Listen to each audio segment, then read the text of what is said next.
In the spring of 1939, the Pyrenees became both a boundary and a sanctuary.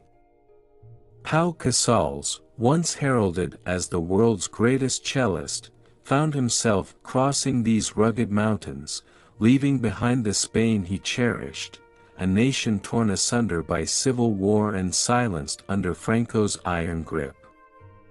The quiet town of Prades in France offered refuge, but it was a far cry from the bustling concert halls and vibrant cultural life he had known. Prades, nestled in the foothills of the Pyrenees, was a place of haunting beauty.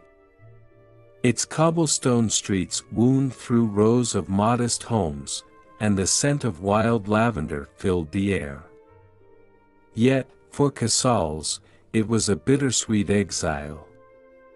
The town's isolation mirrored his own sense of disconnection, both from the Spain he loved and the music he had vowed not to play until Franco's dictatorship crumbled. The Pyrenees provided a stark backdrop to his new life. The mountains loomed like sentinels, guarding secrets and offering solace. Casals spent his days walking along the trails, where the crunch of gravel beneath his feet was often the only sound. In the evenings, he would sit by the fire in his modest home, writing letters to friends and supporters, urging them not to forget the plight of Spain's Republican refugees. Adapting to solitude was not easy for a man who had once commanded the adoration of crowds. The cello, his lifelong companion, stood in the corner, untouched yet ever-present, a silent reminder of his protest. Instead of performing, Casals poured his energy into composing, his melodies now shaped by the weight of exile and loss. Prades, though small, became a hub for other exiled Spaniards who sought solace in its quiet embrace. Casals often opened his home to them, offering warmth and conversation. The walls of his home bore witness to tales of suffering, resilience, and a shared longing for a free Spain. As days turned into months and then years, Casals grew to appreciate the rhythms of life in Prades. The simplicity of tending to his small garden, the comfort of a warm cup of tea as the Pyrenees turned pink in the setting sun, these became moments of solace. Yet, his heart remained restless. He knew that his exile was not just a personal retreat but a political statement. His silence as a performer was louder than any applause he had ever received. In Prades, Casals found both exile and purpose. The mountains, with their unyielding presence, mirrored his resolve. He would wait, he vowed, until the darkness that had engulfed Spain was lifted. Only then would his music once again fill the air, not as a lament, but as a triumphant anthem of freedom. The decision came quietly, like the final, lingering note of a symphony fading into stillness. Pau Casals, known around the globe for his transcendent music, declared that he would no longer perform in public. It was a personal vow and a political act, born of profound grief and unrelenting defiance against the regime that had seized Spain. Casals had always believed in the power of music to transcend boundaries, to heal, and to inspire. Yet, as Franco's dictatorship tightened its grip on Spain, Casals felt that his music could not be a balm for a world that stood by as tyranny prevailed. To play in public, to accept applause, seemed to him a betrayal of the millions who had suffered and died under the fascist regime. The vow was met with mixed reactions. Friends and colleagues tried to dissuade him, urging him to reconsider. "Your music is a weapon," they said. "It can rally people, give them hope." But Casals was resolute. "Hope," he replied, cannot come from the stage when the audience ignores the suffering outside its walls. The personal toll of this decision was immense. For Casals, performing had never been merely a profession, it was his life's purpose, his way of communicating with the divine and the human alike. To put down his bow, to refuse the call of the concert hall, felt like severing a part of his soul. Yet, he knew that his silence would speak louder than any symphony. Politically, Casals' choice was a defiant act of resistance. His withdrawal from public life sent a clear message: he would not lend his talents to a world that had turned a blind eye to Franco's atrocities. His absence from the stage was a glaring void, a silence that demanded attention. It was not an abdication but a protest, a deliberate rejection of complicity. The international community took notice. In letters and newspaper editorials, Casals' silence was debated, admired, and, at times, criticized. Some accused him of abandoning his art, while others hailed him as a moral beacon. Invitations to perform in prestigious venues continued to arrive, but he turned them all down, even from countries untouched by Spain's conflict. His stance was uncompromising: until Franco fell, there would be no public concerts. Yet, this silence was not inactivity. Casals devoted himself to composing, his works imbued with the sorrow and resilience of exile. He played privately for close friends, the sound of his cello resonating through the small, quiet rooms of Prades.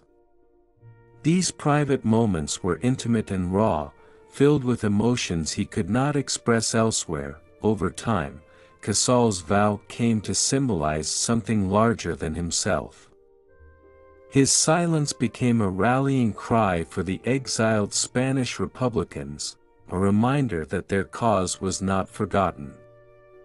It was a beacon of integrity in a world often too willing to compromise with injustice. As the years passed, Casals remained steadfast. The weight of his vow grew heavier with each passing season, but his resolve never wavered.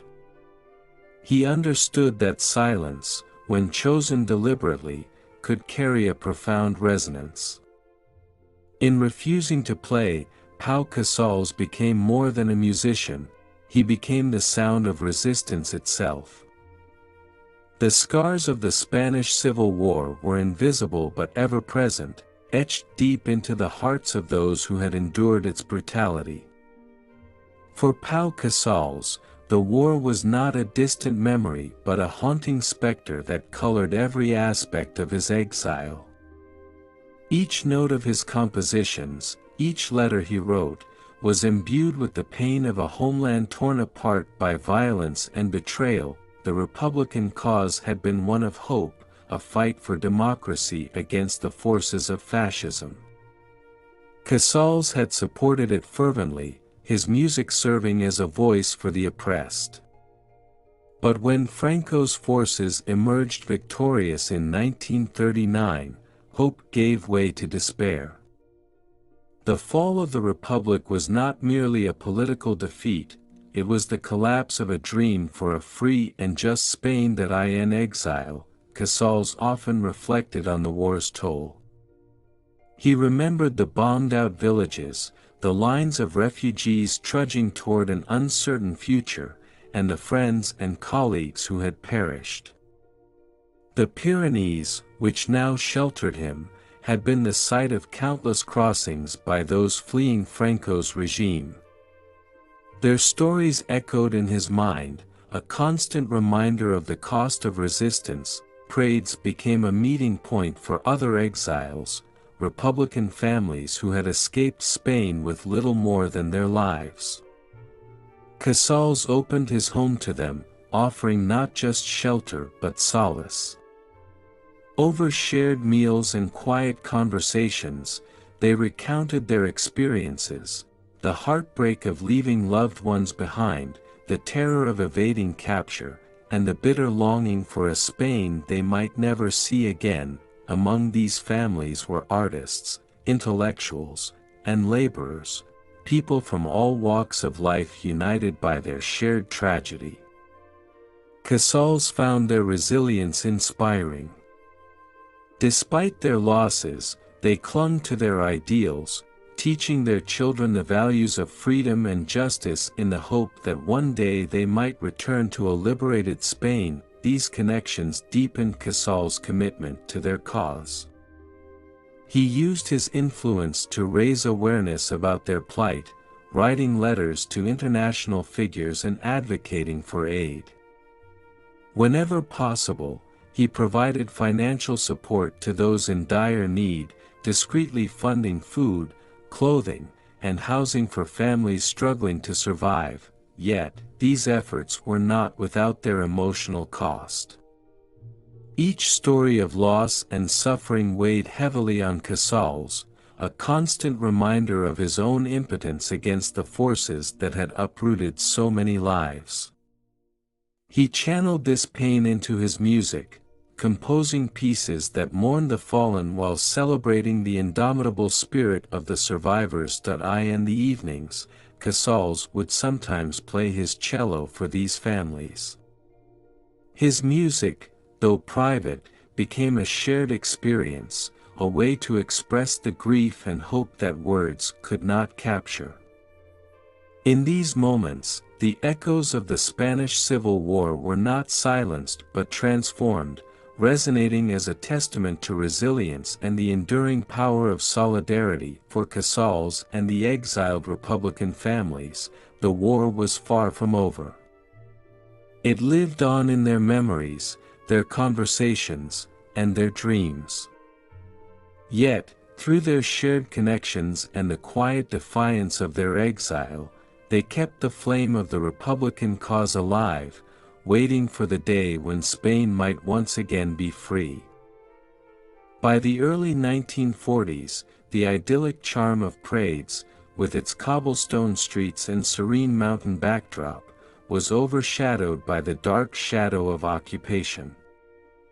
The Gestapo, the Nazi secret police, had extended their reach into this small Pyrenean town, tightening their grip on every aspect of life. For refugees like Pau Casals and the exiled Republican families of Spain, this presence transformed Prades from a haven into a precarious trap. The Gestapo's presence was felt everywhere. Their black uniforms and cold, calculating gazes were a constant reminder of the danger that lurked in the shadows. Prades, once a quiet refuge, was now a town under surveillance.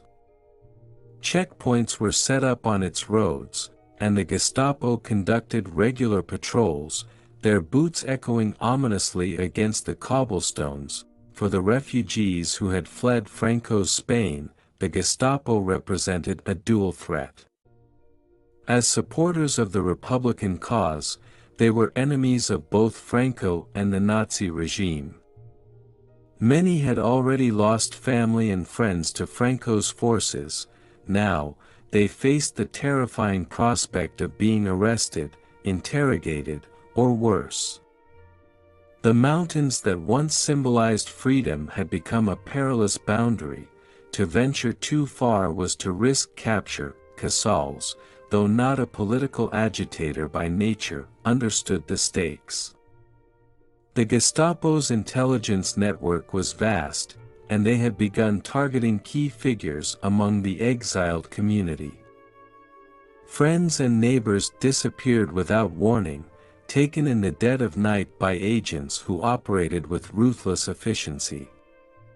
Each disappearance sent shockwaves through Prades, leaving its inhabitants gripped by fear. Despite this danger, Casals refused to abandon his quiet resistance.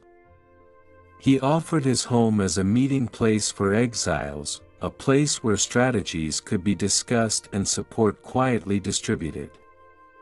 His fame afforded him a degree of protection, but even that was not guaranteed.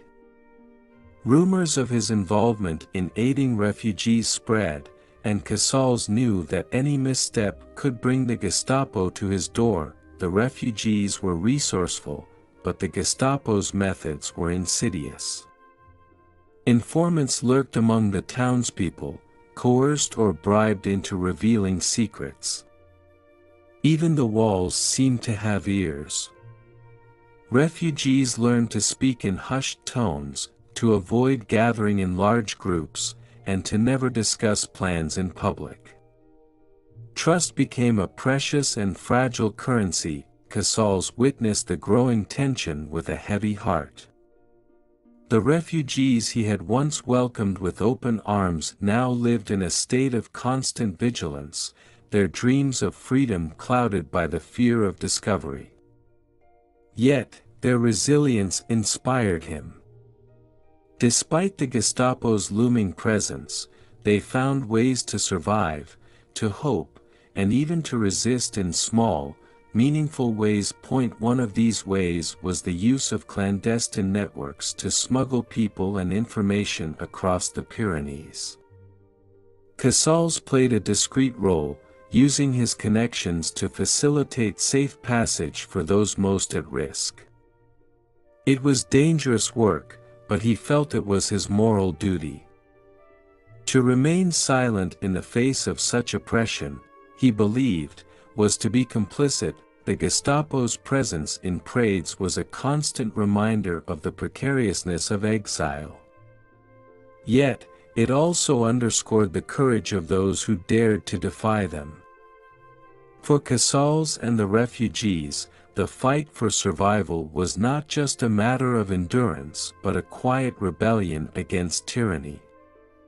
In the face of fear, they clung to their humanity, refusing to let oppression extinguish the hope that one day, freedom would prevail. As the Gestapo's grip tightened on occupied France, survival for the exiled Spanish Republicans and Jewish refugees became a perilous challenge.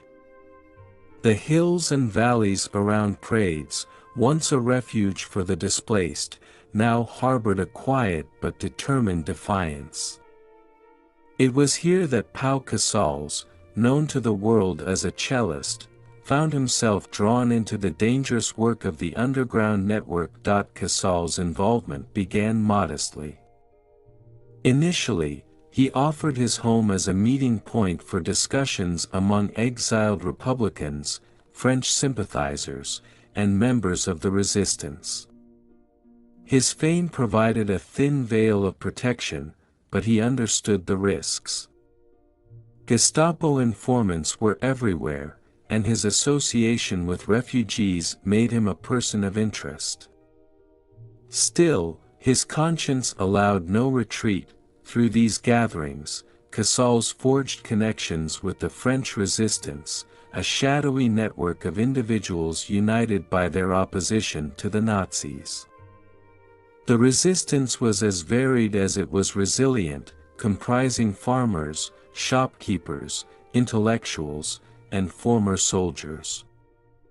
Many of them viewed Casals with respect, not only for his musical genius but also for his steadfast commitment to justice. Casals' role in the network was subtle but indispensable.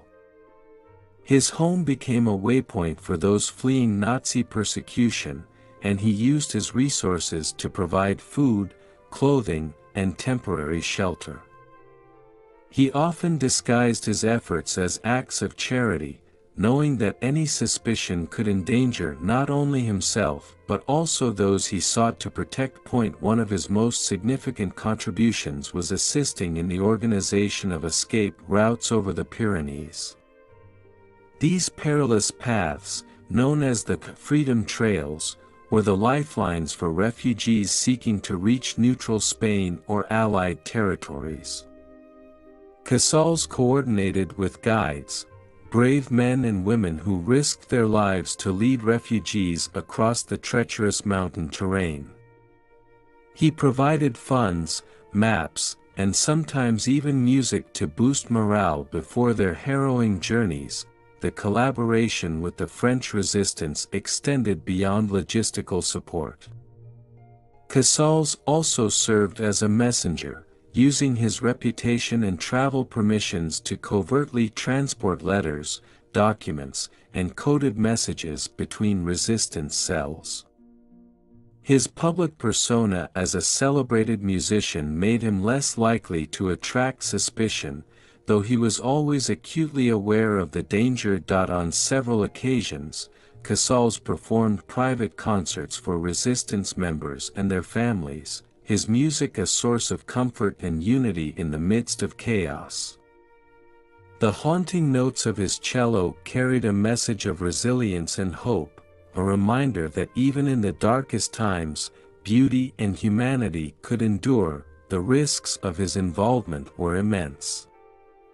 The Gestapo's intelligence network was relentless, and collaborators were ruthlessly punished.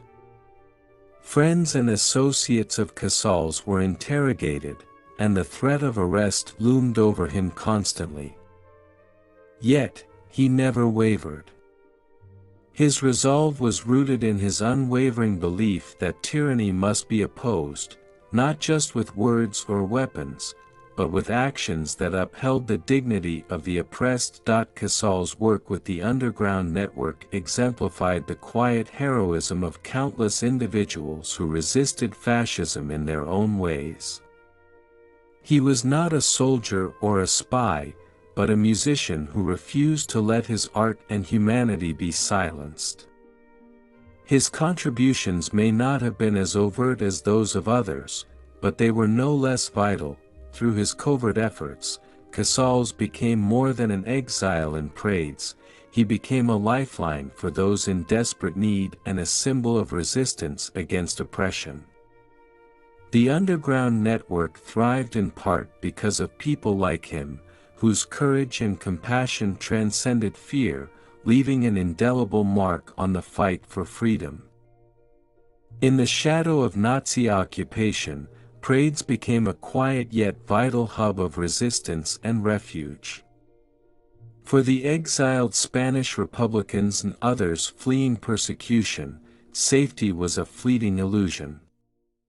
Pau Casals, though known to the world as a musician, became a cornerstone in establishing hidden sanctuaries and devising strategies to shield the vulnerable from discovery. Casals understood the importance of safe houses, hidden locations where refugees could find shelter, rest, and plan their next steps. His home in Prades, modest and unassuming, was one such place. To outsiders, it appeared as the residence of a reclusive artist, a facade that belied its role in a network of covert operations. Within its walls, whispered conversations and hurried preparations unfolded, shielded from the prying eyes of the Gestapo. The network of safe houses extended beyond Casals' home. Working with sympathetic locals and the French resistance, he helped establish a series of sanctuaries scattered across the Pyrenees. These locations were carefully chosen: remote farms, abandoned buildings, and even hidden compartments within occupied homes. Each had its own escape routes and hiding places, ready to shield their occupants from sudden raids. Strategic planning was crucial to the effectiveness of these safe houses. Casals and his collaborators implemented a system of signals to communicate. A specific arrangement of flowers in a window, a certain color of cloth hanging on a line, these seemingly innocuous signs indicated whether it was safe to approach or if the Gestapo was nearby. Trust was paramount, and only those who had proven their loyalty were entrusted with these secrets. The role of these sanctuaries extended beyond physical shelter. For many refugees, they were places to recover from the physical and emotional toll of their journeys. Families separated by war were reunited, individuals shared meals and stories, finding solace in their shared humanity. Despite the constant threat of discovery, these safe houses offered a fleeting sense of normalcy in an otherwise chaotic existence. Evading detection required constant vigilance. Casals and his network devised ways to obscure their activities, from altering travel routes to avoiding predictable patterns of behavior. The refugees themselves were coached on how to blend in, wearing local attire, adopting regional accents, and carrying false identification papers. Casals often played a direct role, leveraging his fame to deflect suspicion and vouch for those in need. Music, too, became a subtle tool of evasion. On occasion, Casals would perform small, impromptu concerts in villages near safe houses. These events served as a distraction, drawing attention away from clandestine activities and providing cover for the movement of refugees. The sound of his cello, haunting and profound, masked the footsteps of those fleeing persecution. The Gestapo's presence made the stakes abundantly clear. Raids on nearby towns and the sudden disappearances of friends served as chilling reminders of the ever-present danger. Yet, Casals and his allies pressed on, driven by an unshakable belief in their mission. For them, each person they saved, each family they sheltered, was a victory against the forces of oppression.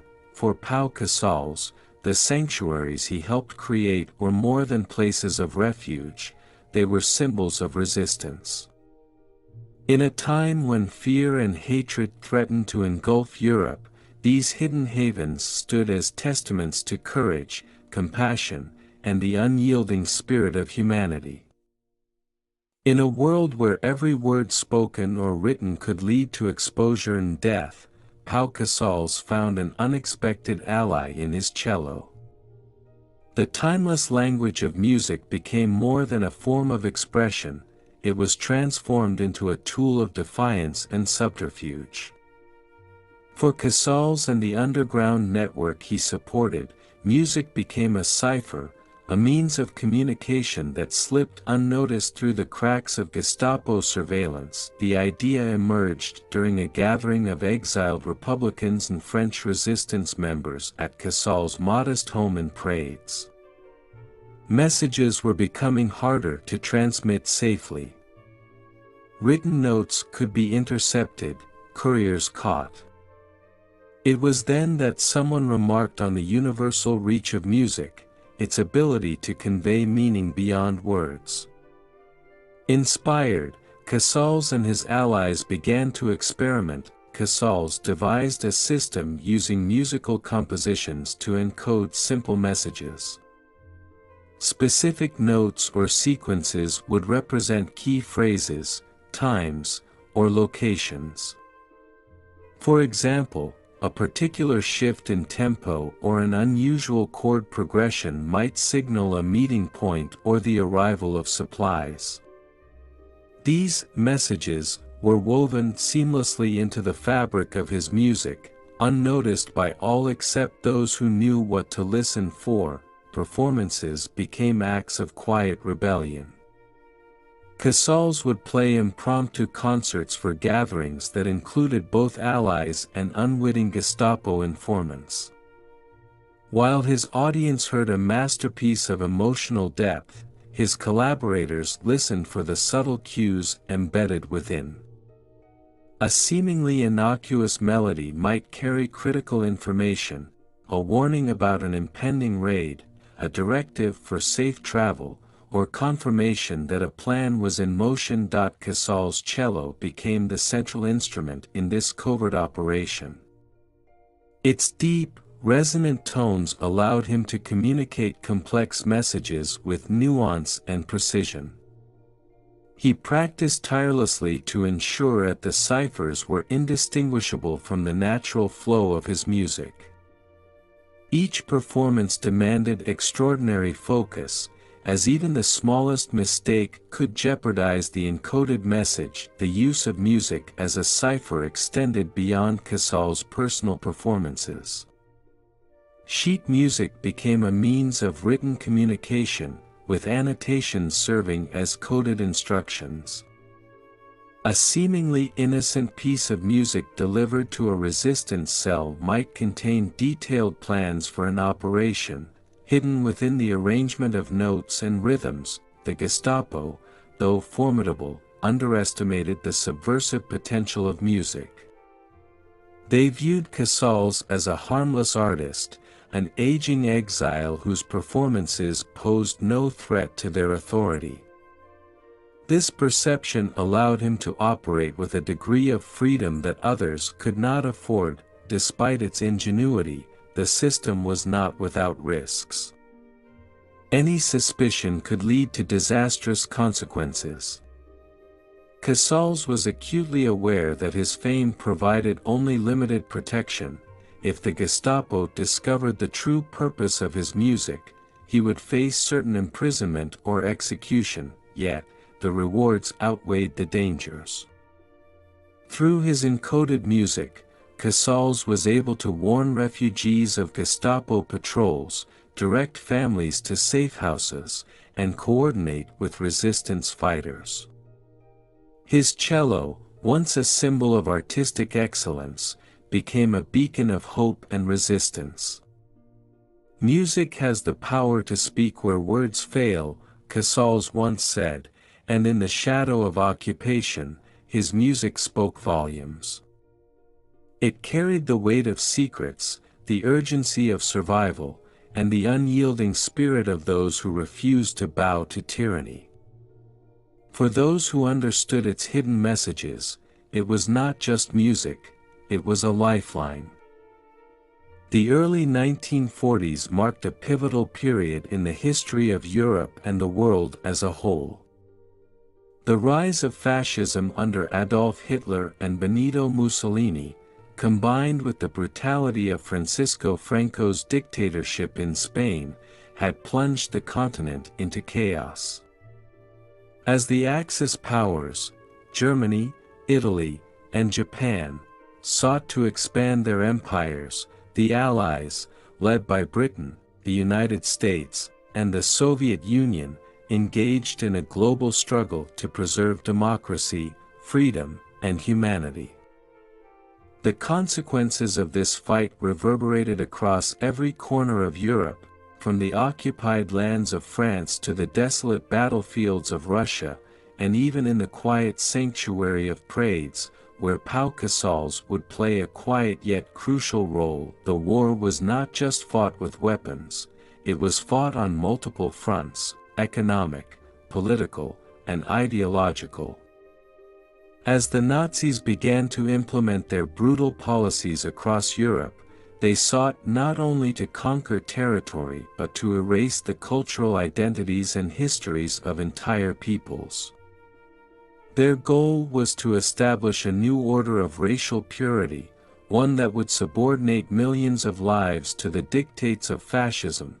For Pau Casals, the global struggle against fascism was more than just a distant battle fought by armies on foreign soil. It was personal. His homeland, Catalonia, had fallen to Franco's forces during the Spanish Civil War, and he had watched as thousands of his countrymen suffered under a brutal regime. Though he was exiled in France, Casals had never stopped fighting for the values of freedom and democracy.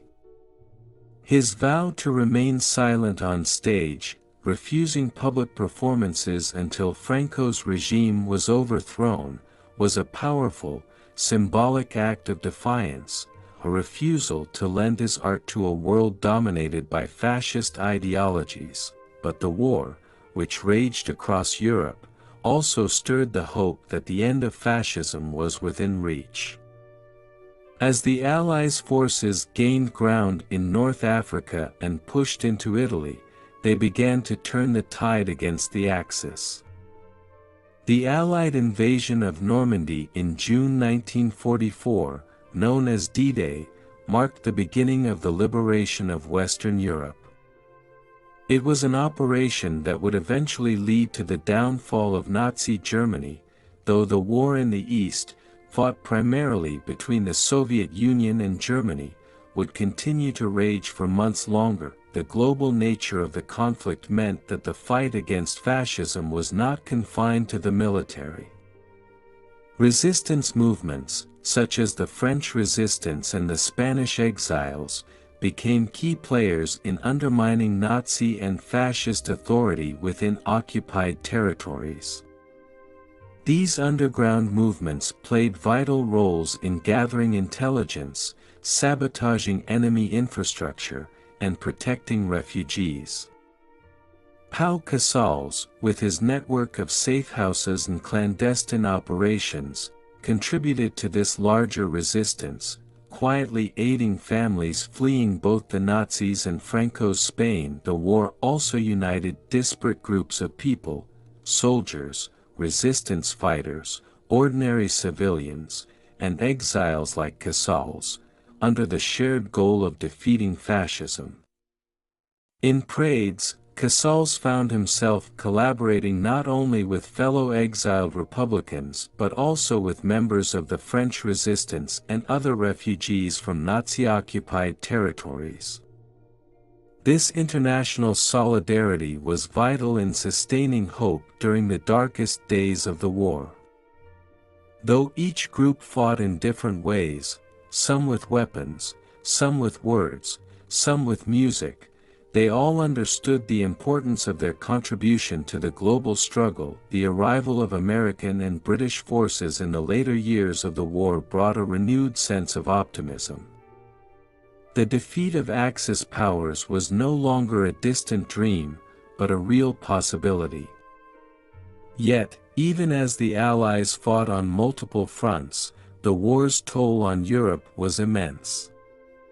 Cities lay in ruins, millions of lives had been lost, and the continent's cultural fabric was deeply scarred. For many, the war was as much about rebuilding and healing as it was about defeating the forces of fascism. For Pau Casals, the ultimate victory over fascism was not just a military achievement. It was the triumph of human dignity, of the belief that, in the end, the forces of tyranny could be overcome. His support for the Republican cause, his refusal to perform under the shadow of Franco's regime, and his involvement in the underground resistance were acts of resistance against a world that sought to destroy the values he held dear. His music, too, became a symbol of this resistance, an enduring expression of hope in the face of despair. As the war drew to a close in 1945, with the defeat of Germany and the eventual fall of the Axis powers, Pau Casals held on to the hope that the end of fascism would usher in a new era of peace and democracy. But the world that emerged from the rubble of war was not without its challenges. The fight for justice, freedom, and human rights would continue long after the fall of the Nazis. Yet, for Pau Casals, the victory of the Allies was a reminder that the struggle for a better world was always worth the fight. Amid the devastation of World War II, as Europe languished under the weight of occupation and war, Pau Casals found a unique way to contribute to the struggle against fascism. His role was not one of direct military confrontation, nor was it even one of overt resistance. Instead, it was a quieter, more subtle form of defiance, one that transcended the brutality of the moment and reminded those around him of the power of the human spirit. Casals' decision to refrain from public performances during the war was a deeply personal one, rooted in his commitment to Spain's Republican cause and his rejection of Franco's dictatorship. Yet this vow, while a statement of defiance, also left him in isolation in the quiet village of Prades, France, where he lived in exile. His silence, however, was not an absence, it was a presence that spoke volumes to those who were desperate for any sign of hope in an increasingly bleak world. For the exiled Republicans, the refugees, and members of the French resistance who found sanctuary in Prades, Pau Casals was a figure of immense significance. His very existence in exile symbolized the resilience of the human spirit in the face of overwhelming oppression. His decision to withhold his music from the world was an act of protest against the forces that had torn apart his homeland, but it also allowed him to offer something more profound, his silent, unwavering solidarity. Though he did not play in public, Casals still maintained an aura of moral authority. His home became a place of refuge not only for those fleeing the war but also for those whose spirits had been crushed by years of violence and hardship. His silence became a kind of sanctuary, a space where words were no longer necessary because his very presence was a testament to the endurance of hope. Casals was often asked by the people around him, his friends, the exiled Republicans, even his fellow resistance members, why he had chosen to remain silent. His answer was simple: his music would not be played while Spain remained under the dictatorship of Franco. But those who sought his counsel found that his silence was, in itself, a powerful form of communication. He became a listener, a figure who quietly offered comfort, a steady presence that reminded people of their shared purpose and values. The music that Casals did not play spoke louder than any concert could have.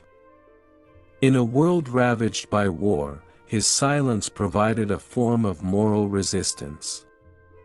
For the resistance fighters who risked their lives daily, for the mothers who had lost sons, for the fathers who had lost hope, Casals represented something that could not be taken away: dignity, resilience, and an unwavering belief in the eventual triumph of justice. His quiet existence in Prades was a reflection of the power of the human will to endure. Even without his music, Casals found ways to contribute to the morale of those around him.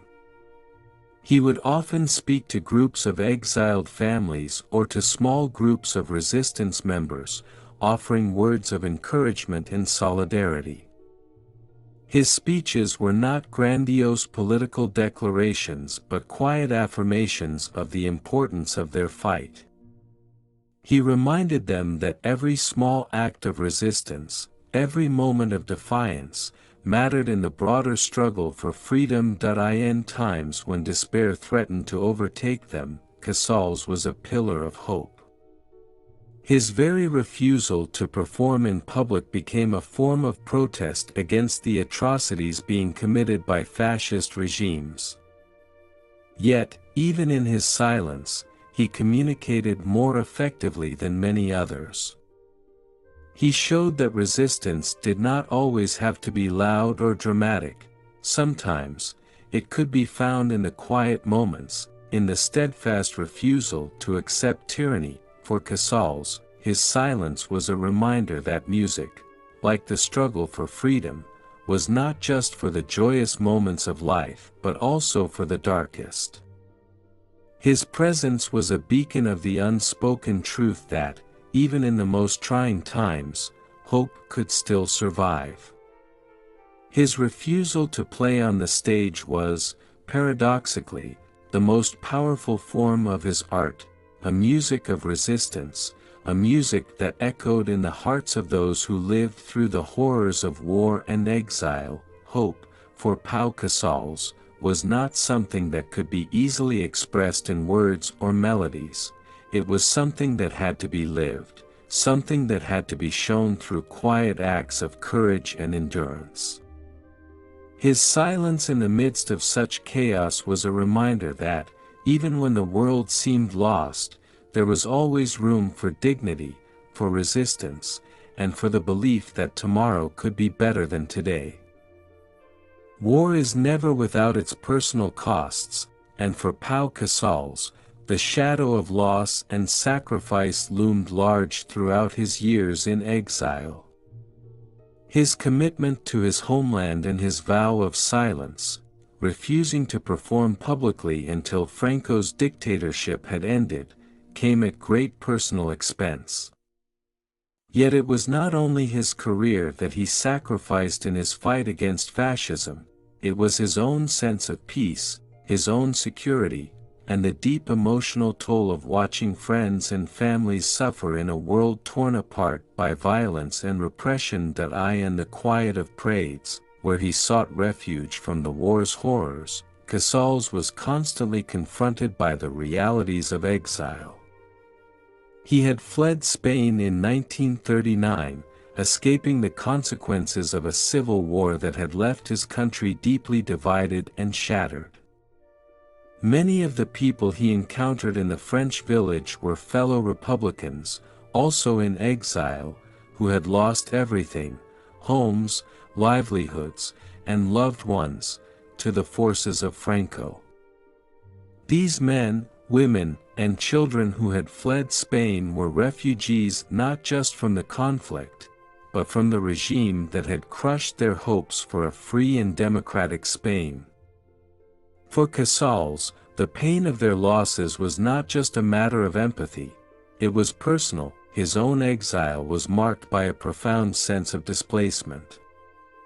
As a musician, Casals had once been celebrated around the world, his cello resonating with the beauty of life and the human condition.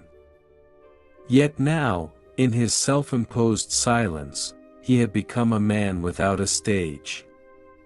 His music, once a means of bringing people together, was now a tool for protest.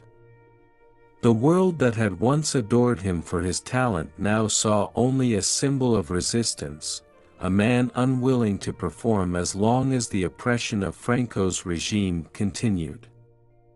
Though this decision was driven by his unwavering moral beliefs, it came with the painful cost of alienation from the world that had embraced him. Beyond the personal sacrifice of silence, Casals felt the weight of the suffering around him.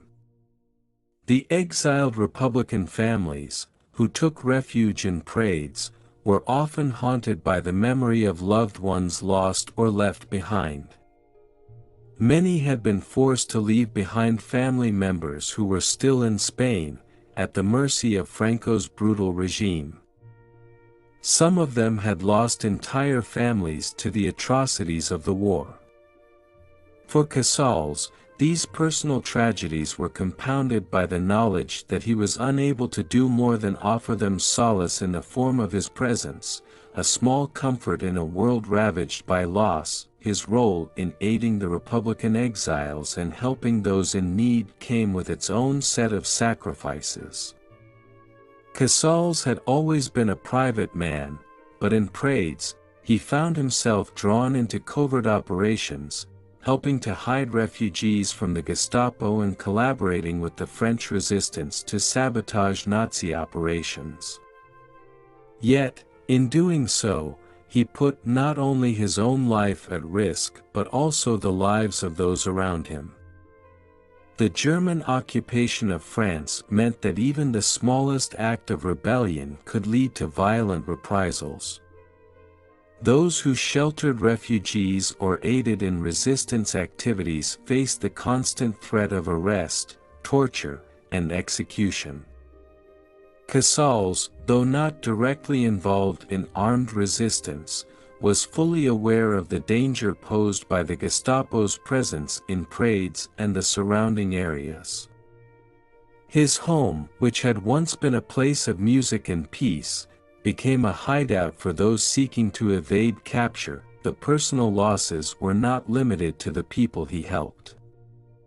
As the war raged on, Pau Casals received news of the deaths of many friends and comrades who had fought against the forces of fascism. Some of his closest allies within the Republican movement, whose bravery and dedication he had long admired, were killed in action or betrayed by collaborators. These losses hit him hard. Despite his outward calm, the grief and frustration of watching the world crumble around him took a toll on his spirit. The war seemed unending, and with each day that passed, the dream of a free and democratic Spain seemed more distant. Casals also felt the sorrow of not being able to return home to his beloved Catalonia. The scars of the Spanish Civil War were still fresh, and Franco's reign continued to cast a dark shadow over the nation. The longing for his homeland never left him, but the man who had once been hailed as Spain's greatest living musician could not return home as a hero. He was exiled, labeled a traitor by the fascist regime, and forced to live as an outsider in his own world.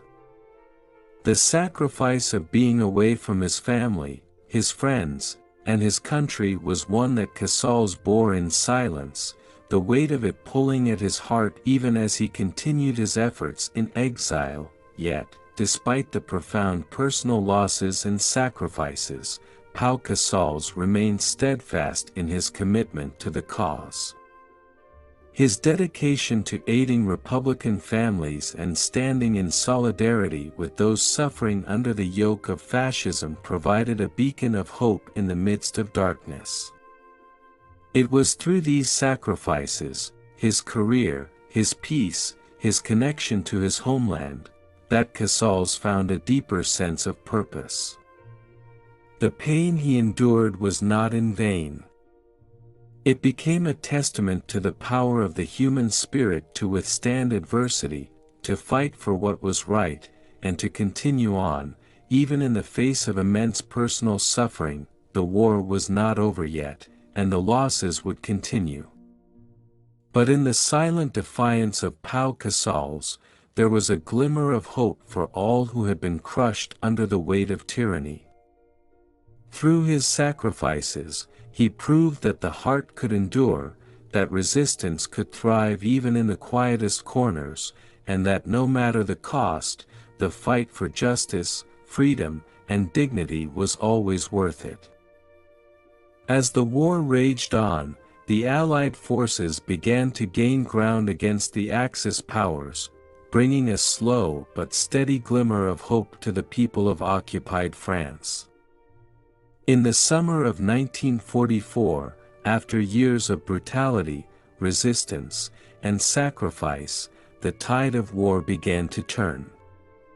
The D-Day invasion marked the beginning of the end for Nazi rule in France, and it wasn't long before the liberated forces marched through the country, sweeping away the remnants of the Gestapo's occupation. For Pau Casals, living in exile in Prades, this was a moment of both personal and collective significance.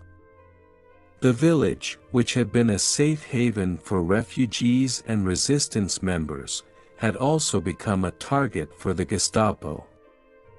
For years, the Nazi officers and their collaborators had maintained a tense and oppressive presence in the area, scouring for any sign of rebellion or subversion. But as the Allies advanced, the retreat of the Gestapo became inevitable, and the people of Prades, including the exiled Republicans and the members of the resistance, could finally breathe a sigh of relief. The liberation of France was not just a military victory, it was a psychological triumph, a restoration of hope for those who had been living in the shadows for so long. In Prades, the streets that had once been eerily quiet, filled with the constant threat of Gestapo patrols, now began to echo with the sounds of celebration. The news of the retreat of Nazi forces spread quickly, and for the first time in years, the villagers could sense that their ordeal was finally coming to an end. For Casals, the liberation was a bittersweet victory. The war had taken so much from him, his country, his career, and his peace of mind. The memories of the years in exile, spent in silence, had left their mark. But there was also a deep sense of relief and gratitude. The retreat of the Gestapo from Prades signified the end of one chapter of suffering and the promise of a new beginning. The loss and trauma he had endured were far from forgotten, but the arrival of freedom was a reminder that their collective fight had not been in vain. Casals, though hesitant to draw attention to himself, could not help but feel a sense of pride. He had remained steadfast in his commitment to helping those in need throughout the war. His silent resistance, though not a grand or dramatic form of defiance, had played an essential part in sustaining the morale of those around him. In the face of so much darkness, Pau had remained a figure of dignity, and his refusal to perform in public until Franco's regime had ended had made him a symbol of hope for the exiled Republicans and all those who fought against fascism. The retreat of the Gestapo from Prades did not immediately erase the scars of war. There were still the countless lives lost, the families torn apart, and the deep emotional wounds that would take years, if not decades, to heal.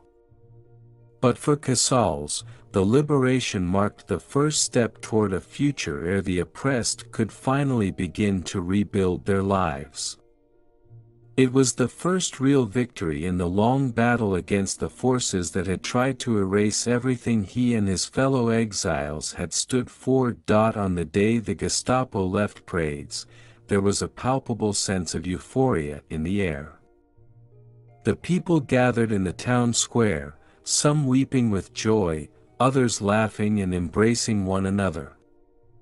For the first time in years, there was a sense of normalcy returning to the village, a feeling that, after so much suffering, the light of freedom had finally broken through.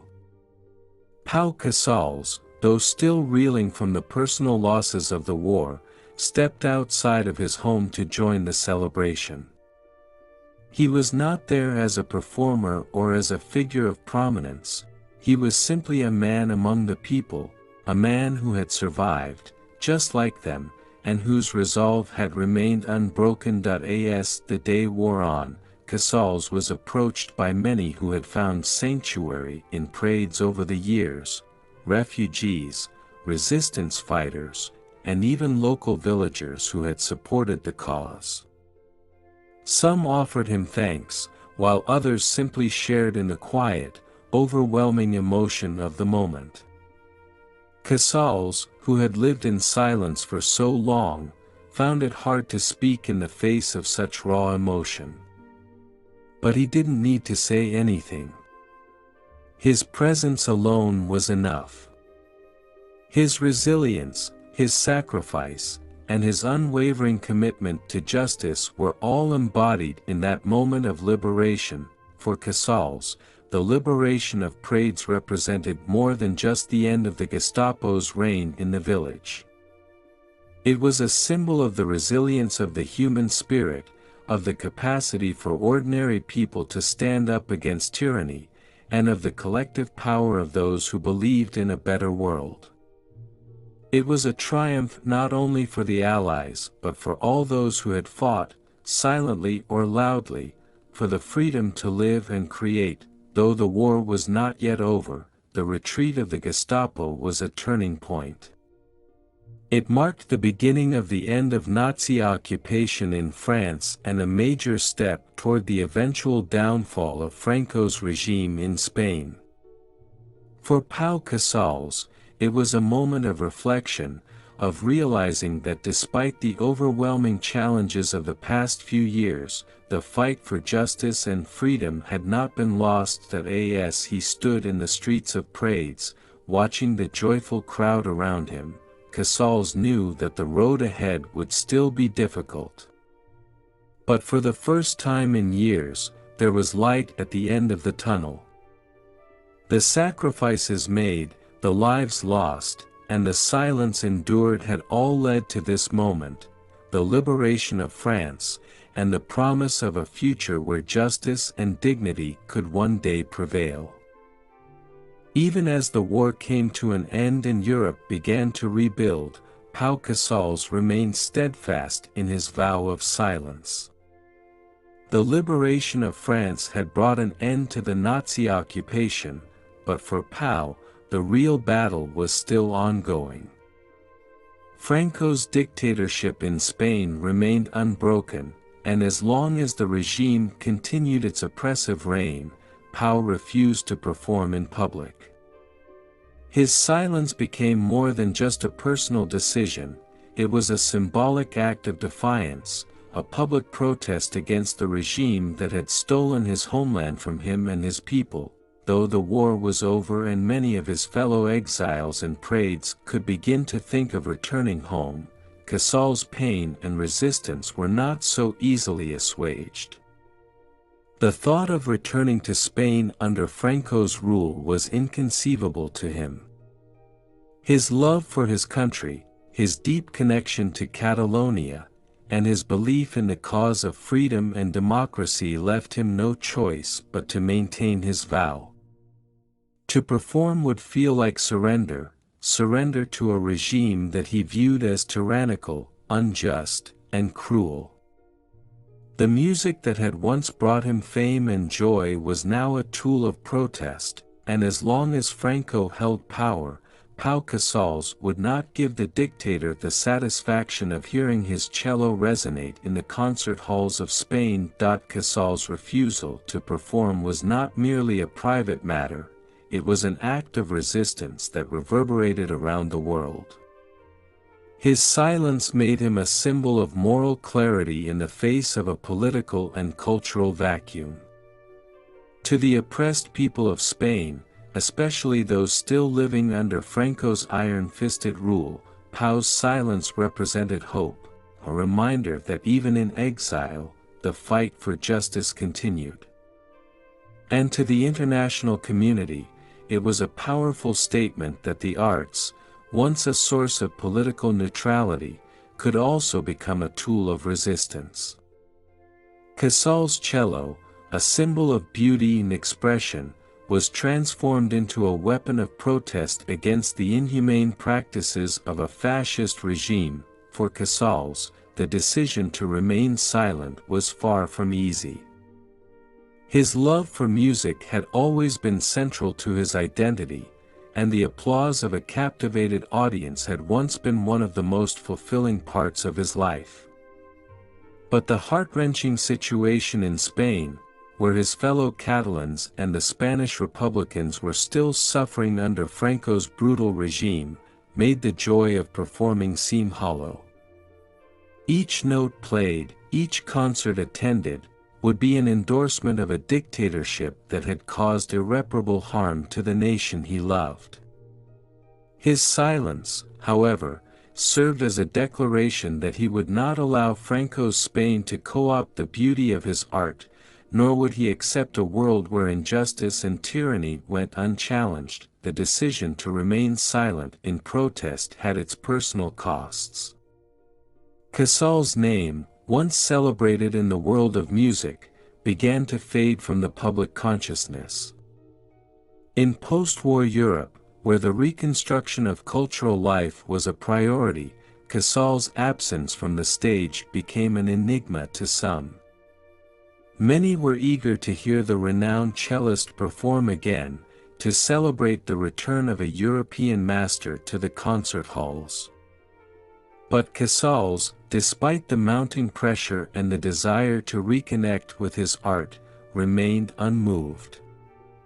He would not play until Spain was free, yet Pau's silent protest was not without support. Among his peers, many understood the gravity of his position. For those who had lived through the Spanish Civil War, the memory of the fight against fascism and the tragedy of the Republican defeat were still fresh. These individuals, from fellow musicians to political exiles, stood in solidarity with Casals. His refusal to perform was not just about music, it was a declaration of the ongoing struggle for freedom, a reminder that Spain's fight was not over. For those who had survived the war, it was a symbol of resistance, of dignity, and of the unyielding hope that one day Spain would be free of Franco's grasp. In the absence of public performances, Casals found other ways to continue his work. He immersed himself in teaching, sharing his knowledge of music with the next generation of musicians. Though he could not perform on the stage, his influence as a teacher, mentor, and musical advocate remained strong. His studio in Prades became a place of learning, where young artists could come to study not just the technicalities of music, but also the deeper, more profound role that music could play in times of suffering and injustice. Casals took it upon himself to impart the values of integrity, freedom, and solidarity to his students. Through these quiet moments of instruction, he hoped to pass on more than just his musical legacy. He hoped to inspire a future generation to continue the fight for human rights and dignity. Even as the world outside slowly healed, Casals' silent protest remained a stark reminder that some battles were not yet won. The liberation of France had brought an end to one chapter, but for the exiled Spaniards, the war for Spain's freedom was far from over. Casals' silence resonated not only with his fellow exiles but also with the larger international community. It was a call for justice that transcended the walls of concert halls and the boundaries of national borders. His music, or lack thereof, spoke louder than words. Every day that he remained silent was a challenge to Franco's regime, a refusal to accept a world where tyranny triumphed and art was silenced by oppression.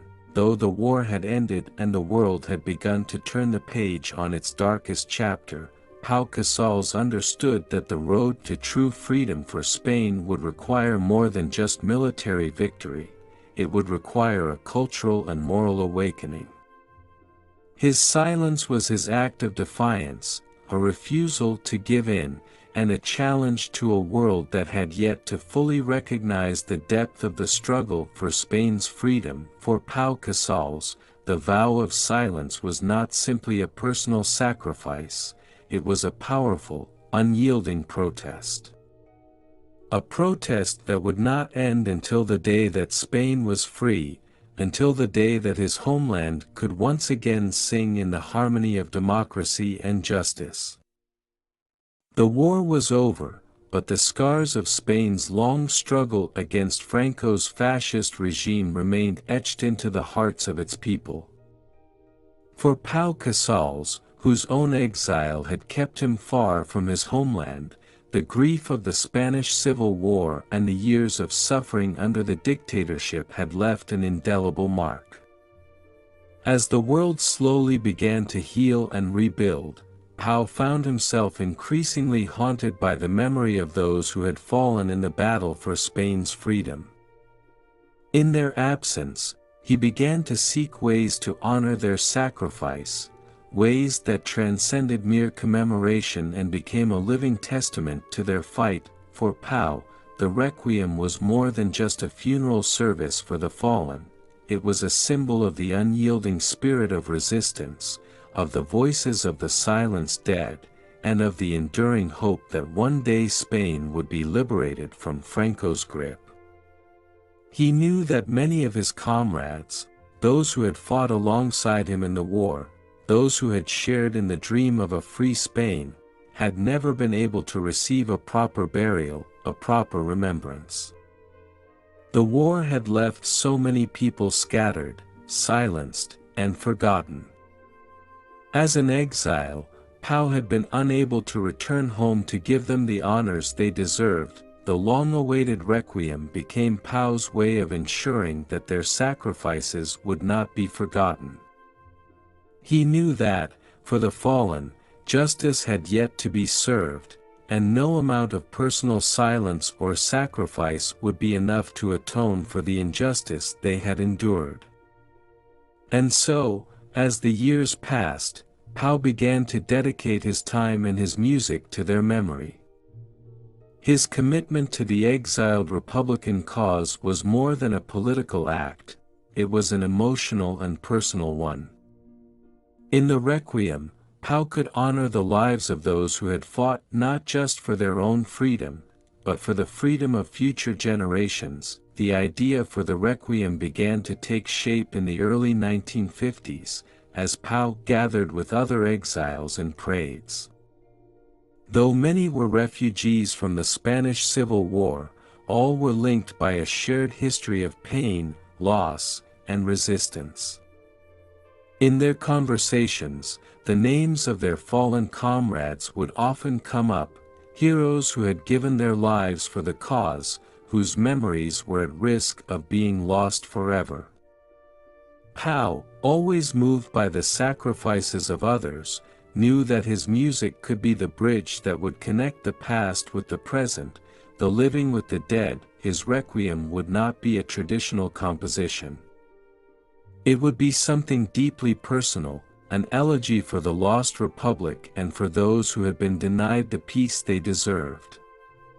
Pau began composing the piece in 1952, drawing from the melodies that had sustained him through the darkest years of his exile. The music, with its solemn tones and mournful passages, became a reflection of the pain of loss, but also of the strength found in resilience. Each note seemed to echo the silent protests he had made over the years, a reminder that even in exile, even in silence, resistance could still be found. The Requiem took years to complete, a slow, painstaking process that reflected the long wait for justice in Spain. Pau was meticulous in his work, determined that the composition would speak not just to the survivors of the war, but to the fallen, whose spirits would live on in every note. He also knew that this would be a piece of music unlike any other he had written, a requiem not only for the dead but also for the future. In writing it, he hoped to inspire future generations to never forget the sacrifice of those who had fought for freedom and justice, and to continue the struggle until Spain was once again freed. As the composition neared completion, Pau made the decision to premiere the Requiem in Prades, in the very village that had been his sanctuary during the years of Nazi occupation. The concert would be a small, intimate affair, attended by his closest friends, fellow exiles, and members of the local resistance who had supported him during those difficult years. But it would also be a statement, a declaration that even in exile, even without a public stage, the spirit of resistance lived on. When the day arrived, Pau conducted the orchestra himself, standing before the musicians with a deep sense of reverence. The music began slowly, its mournful melody rising from the strings like a whisper from the past. As the Requiem unfolded, it became clear that this was not just a piece of music, it was a profound, emotional reflection of the pain of exile, the loss of comrades, and the yearning for justice. Each movement of the Requiem seemed to carry the weight of the years spent in silence, in waiting, in hope. As Pau conducted, his heart ached with the memories of those lost in the war, those who had given their lives for the cause of freedom. But there was also a sense of peace. The Requiem was a way to honor their lives, to give them the dignity and respect they deserved. The music, mournful yet beautiful, became a spiritual communion between the living and the dead. Pau knew that the Requiem would not bring them back, but it was his way of making sure their memories lived on, not just in the minds of those who knew them, but in the hearts of all who would listen. The premiere of the Requiem in Prades was a quiet, somber event, but its impact was profound. The small audience, many of whom were survivors of the war and fellow exiles, wept openly as they listened to the music. It was as if the very souls of their fallen comrades had entered the room, speaking through the cello and the strings, reminding them of the long journey they had all taken together. The Requiem was not just an artistic achievement, it was a spiritual and emotional release, a catharsis for all who had lived through the horrors of the war and the years of exile. And the years that followed, Pau's Requiem would be performed in various cities around the world, wherever Spanish exiles had found refuge. But no performance would ever hold the same significance as that first one in Prades. It was there that Pau's music, born of loss and longing, became a living memorial, a testament to the sacrifices of the fallen and the hope that one day Spain would be free. The Requiem was more than just a composition, it was Pau Casals' final act of protest, a reminder that even in silence, even in exile, the fight for justice could still be heard. Through his music, he gave voice to those who had been silenced by Franco's regime, ensuring that their memories would never fade and that their sacrifices would never be forgotten. The end of World War II in 1945 marked a moment of triumph for the Allies and a turning point for Europe. The defeat of Nazi Germany and the collapse of the Axis powers brought an end to years of bloodshed, suffering, and destruction. Yet for Pau Casals, the victory that echoed across the world felt incomplete, for the dictator who had torn Spain apart remained unscathed. Francisco Franco, who had presided over a regime of repression and terror since the Spanish Civil War, continued to rule with an iron fist, unchallenged by the victorious powers that had helped liberate the rest of Europe. Pau had always believed that the defeat of fascism in Europe would inevitably bring about the fall of Franco. He had hoped that with the collapse of Hitler's regime, Spain would no longer be able to stand as an outpost of fascism in the heart of Europe. The defeat of the Axis powers was a monumental achievement, and the Allies had succeeded in liberating much of Europe from the horrors of war. For Pau and many other exiles, it was the moment they had longed for, the moment when the shackles of fascism would finally be broken. But as the war came to a close, Pau watched in frustration as the Allies turned a blind eye to the continued existence of Franco's dictatorship. While Europe was rebuilding and moving towards democracy, Spain remained under the control of a man who had ruthlessly crushed the Spanish Republic and had aligned himself with the Axis powers during the war. Despite his brutal repression and collaboration with Nazi Germany, Franco had remained largely untouched by the international community. In the face of the widespread atrocities committed by the Nazis, Franco's own acts of tyranny seemed to pale in comparison to the larger global tragedy, and as a result, Spain was often overlooked in the post-war negotiations. To Pau, the continued survival of Franco's regime was a profound betrayal. For years, he had believed that the end of the war would lead to the end of Spain's suffering, but instead, the world seemed to forget the plight of the Spanish people.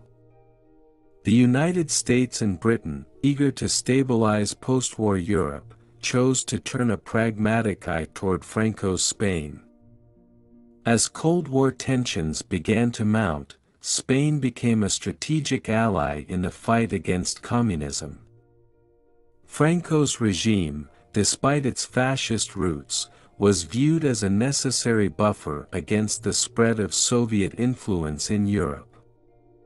In this new geopolitical climate, Spain's suffering, its years of exile, and its ongoing struggle for freedom were pushed aside in favor of realpolitik. For Pau, this was a bitter pill to swallow.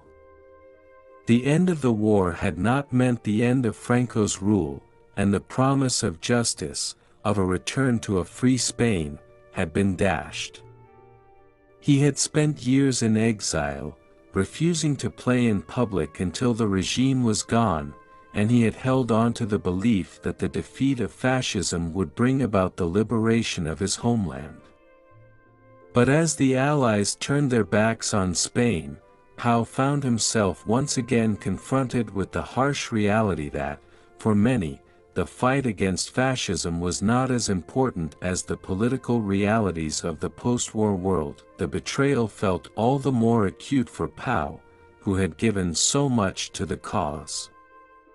He had helped Republican families escape the Gestapo, he had used his music as a silent protest against the dictatorship, and he had waited in silence, hoping for the day when he could return to Spain and use his cello once again to bring hope to his people.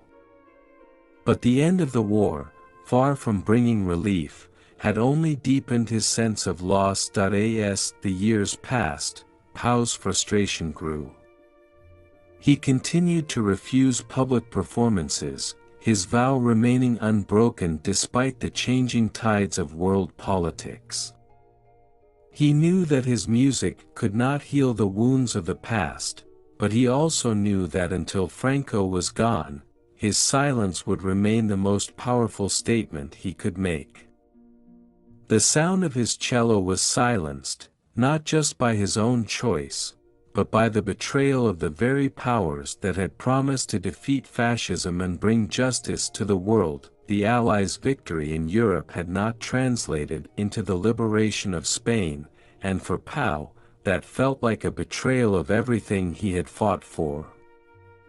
The world had moved on, but Spain's struggle continued. As the decades wore on, Pau's hope for Spain's freedom grew fainter, but his resolve remained steadfast. Even in the face of betrayal, even as the world turned its gaze elsewhere, Pau continued to wait, his silence a testament to the enduring spirit of resistance and his refusal to accept that the fight for Spain's freedom was over. In the final years of his life, as the Cold War entrenched itself and the world continued to be divided between East and West, Pau's faith in the possibility of change became increasingly tempered by the reality of Franco's unbroken rule. The years of exile had aged him, and the realization that his homeland was still under the boot of a fascist dictator was a heavy burden to bear. But through it all, Pau held on to his belief that one day, Spain would be free, just as he had held on to his vow never to perform in public until that day arrived. His silent protest, though overshadowed by global events, became his final act of defiance, one last rejection of the betrayal of his country and its people. And though the Allies had succeeded in their fight against fascism, the real battle for Spain's freedom, it seemed, would have to be fought another day. As the years passed in exile, Pau Casals never lost sight of the ultimate goal that had driven him to silence his music in the first place: the liberation of Spain from the grip of Francisco Franco's dictatorship. Despite the world's shifting focus after World War II and the rising tensions of the Cold War, Casals remained steadfast in his belief that Spain's suffering must not be forgotten. He understood that the fight for his homeland's freedom was far from over, and so, he sought ways to amplify Spain's plight on the global stage, hoping to stir the international community into action. Though his public performances were on hold, Pau's commitment to raising awareness for the Spanish cause became more pronounced as the post-war years unfolded. He recognized that his stature as one of the world's most renowned musicians could be a powerful tool for bringing attention to the political and humanitarian crisis in Spain. While his music was silenced, his voice in the broader political conversation was not. In the late 1940s, Pau Casals began to increasingly use his influence as a means of diplomatic resistance. Through letters, speeches, and interviews, he sought to mobilize international condemnation of Franco's regime. One of his key strategies was to target cultural and political institutions, urging them to boycott Spain and to stand in solidarity with the Spanish exiles who had suffered under Franco's rule. Pau's most notable campaign came in 1948, when he spoke out forcefully against the Spanish government during an international conference of musicians. He used his platform as a world-class cellist to call for a cultural boycott of Spain. Casals knew that culture had a unique power to unite people across borders and to shift public opinion. By challenging artists, intellectuals, and institutions to distance themselves from Franco's regime, he hoped to isolate the dictator on the world stage and increase pressure on Spain to abandon its fascist government. The international response to Casals' efforts was mixed. Many artists and musicians were moved by his plea, and some joined the boycott, refusing to perform or engage with the Spanish government in any way. Some prominent figures, including Pablo Neruda and other exiled intellectuals, lent their support to Casals' cause.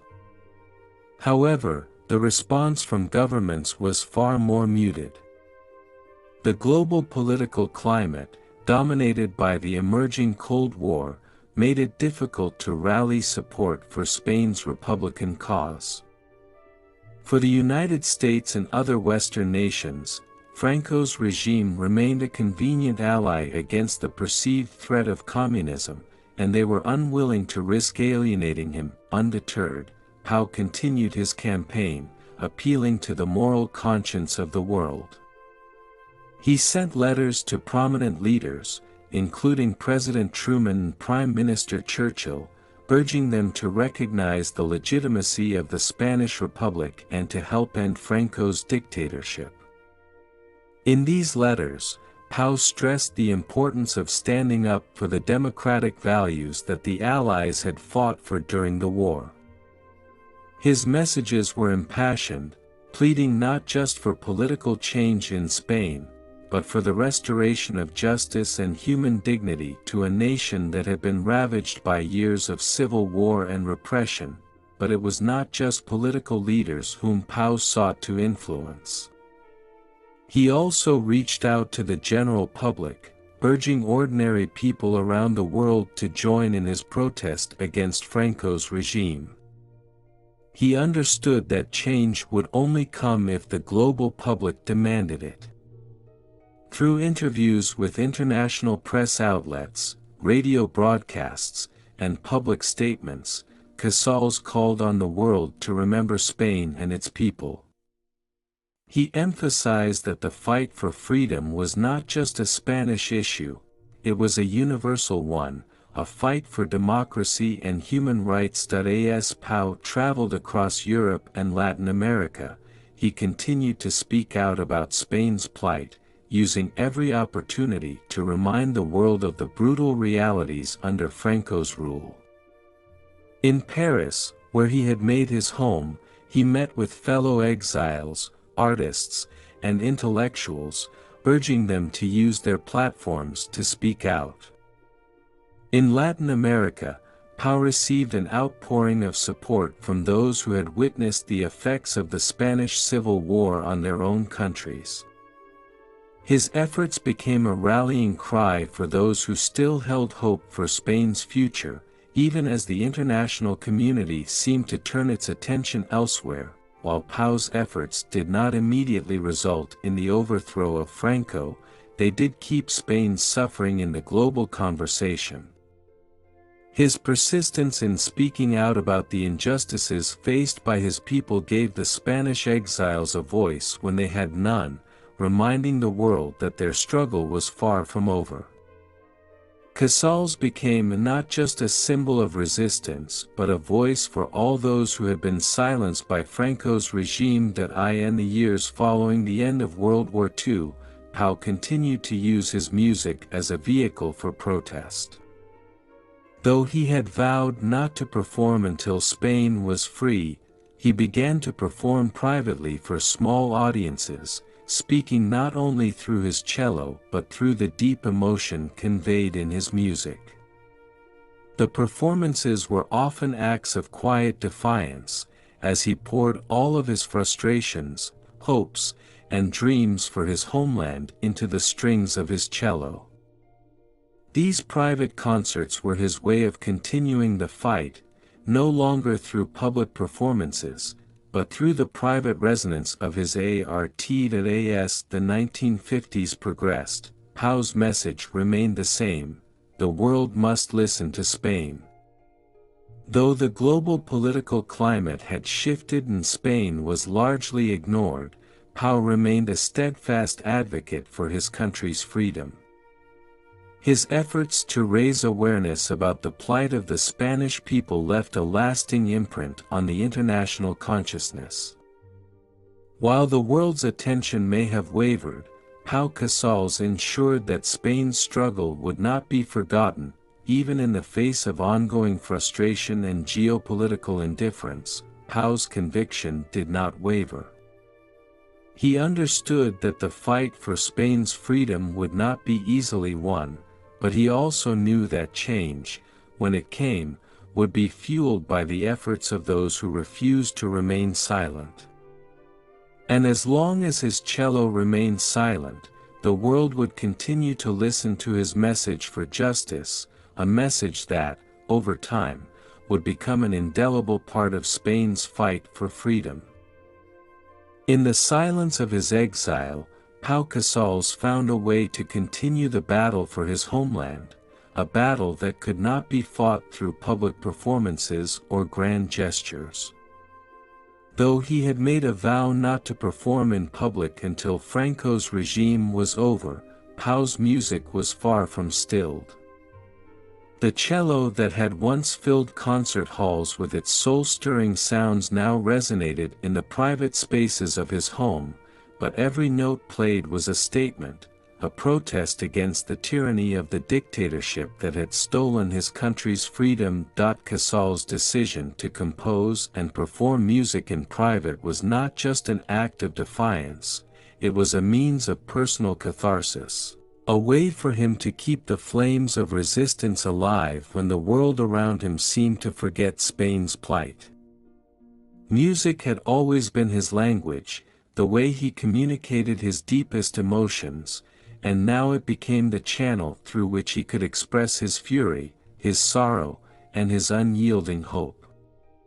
In the solitude of his studio in Prades, Pau's cello spoke volumes, and though his performances were no longer witnessed by the public, their message remained as loud and clear as any political rally or protest that it was. In these private concerts, held for small groups of friends, fellow exiles, and trusted confidants, that Pau began to compose some of his most powerful pieces.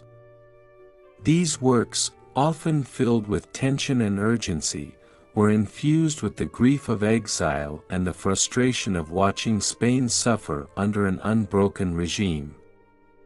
Pau's compositions became a vehicle for his silent protest, a means to voice his anguish at the world's indifference to his country's struggle. He played not for applause or recognition, but as a direct challenge to the injustice he saw every day. His cello echoed the pain of a nation that had been torn apart, and yet it also carried within it a deep sense of resilience. Though Pau could not return to Spain, his music carried the spirit of his homeland wherever he went. Each note, each phrase he played, was an invocation of the freedom he yearned for. It was as if through his music, he could transcend the walls of exile, reaching across borders to communicate directly with the hearts and minds of those who might still be able to help. At times, Pau would play through his tears. The struggle for freedom was not an abstract cause for him, it was personal. It was the memory of the pain and suffering he had witnessed during the Spanish Civil War, the faces of the people he had lost, the families he had watched disintegrate under Franco's regime. The power of his music, often described as transcendent, was amplified by the emotion with which he imbued every note. His cello sang not just of beauty, but of a deep, unshakable desire for justice. These private performances were acts of quiet resistance, an intimate but powerful declaration that, despite the official silence imposed by his vow, Pau Casals would never stop fighting for the freedom of Spain. Music became his weapon in the struggle, and though his performances were not in front of large audiences, they reverberated throughout his inner circle and the network of Spanish exiles and resistance members who continued to fight the oppression in their own ways. Occasionally, Pau would welcome a select few of his fellow exiles to his home. It was in these moments that he truly felt a sense of community, despite the distance between him and the rest of the world. The acts of playing in these private gatherings were deeply symbolic. They were a reaffirmation of the strength and unity of the exiled Spanish people. Music became not just an individual statement, but a collective one.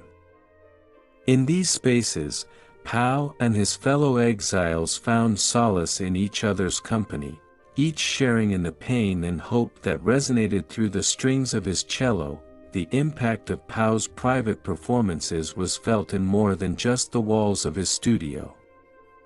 While the world may have overlooked Spain's continued suffering under Franco, Pau's music seeped into the hearts of those who heard it. It inspired many of the Spanish exiles, musicians, and artists who had fled the country, giving them the strength to continue their own fight in their adopted homelands. For many of them, Casals became a symbol of resistance, a reminder that Spain's voice was not silenced, even if its people were dispersed across the world.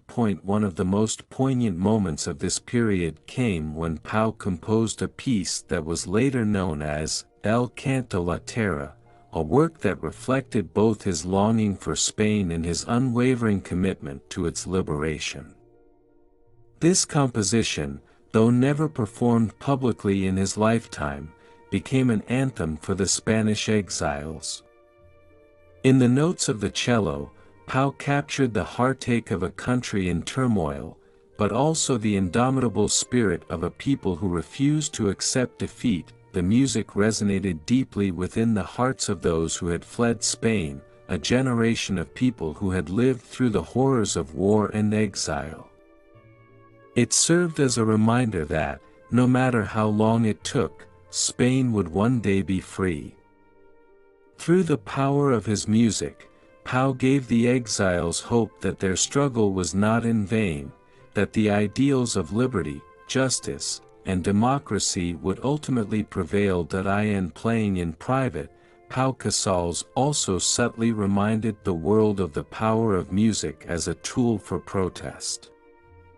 Music, he believed, could transcend the boundaries of time and space, and though his public performances were suspended, his compositions spoke louder than any political speech could.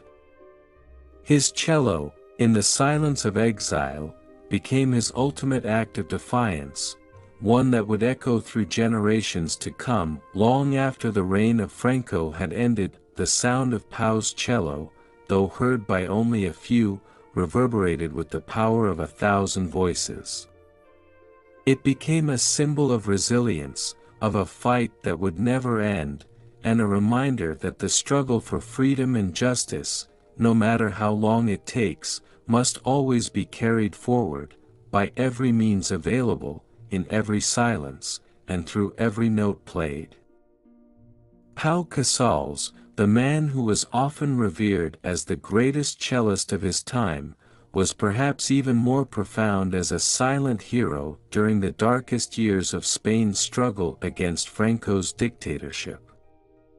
His refusal to perform publicly, his life in exile, and his quiet acts of defiance made him a symbol of resistance, yet he never sought the limelight. His legacy, shaped by his actions rather than his words, would become a powerful testament to the enduring strength of the human spirit in the face of oppression. Though Pao was far from the front lines of the political struggle, his influence on the Republican cause was immeasurable. His decision to refuse public performances in protest of Franco's regime was not merely an act of personal sacrifice, it was a deliberate stand against tyranny. For many Republicans and exiles, Pao became a moral beacon, a figure who stood steadfast in his principles even when the world seemed to turn its back on them. His silence spoke volumes, a statement that no matter the personal cost, he would not lend his talents to a regime that represented the antithesis of the values he held dear. In praise, Pao's exile became a sanctuary of both solitude and defiance. He may not have been on the front lines of the war, but his commitment to the Republican cause took many other forms. As a man of extraordinary talent and international renown, his refusal to perform was itself a blow to Franco's attempts to legitimize his regime on the global stage. It was an act that brought awareness to the plight of the Spanish people, and while it may not have been a visible resistance in the traditional sense, it was a profound one.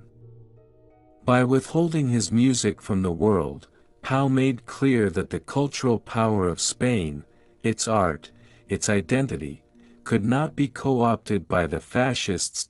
Casals' impact on the Republican cause extended beyond his music. He became a source of hope for those who had been displaced by the war, exiles who had lost their homes, their families, and their country.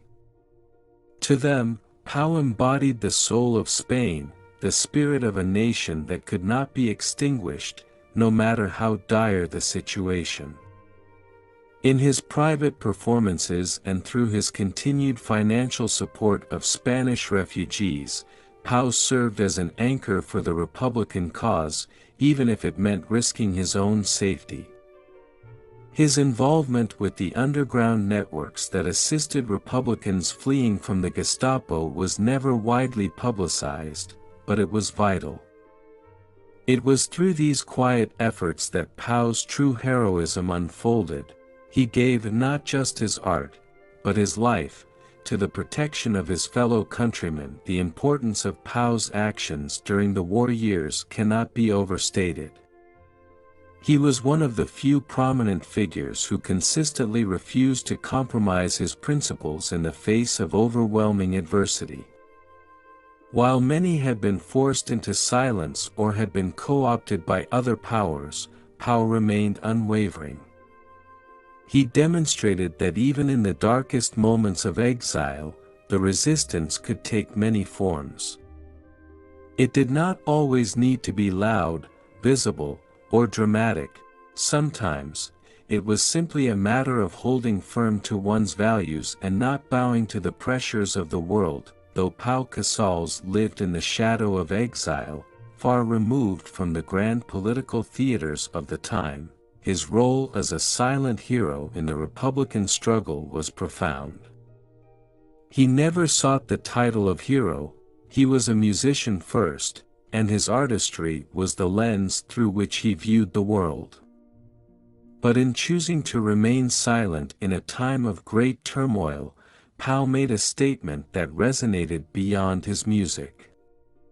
It was a message of defiance against fascism, a call for solidarity among those who fought for freedom, and a reminder that every small act of resistance, no matter how private, mattered.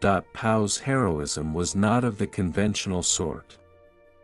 He did not wield a weapon, nor did he lead armies into battle. But he fought in his own way, through his refusal to conform, through his protection of the vulnerable, and through his dedication to his beliefs. In this quiet form of resistance, he exemplified the power of the individual in the face of systemic oppression.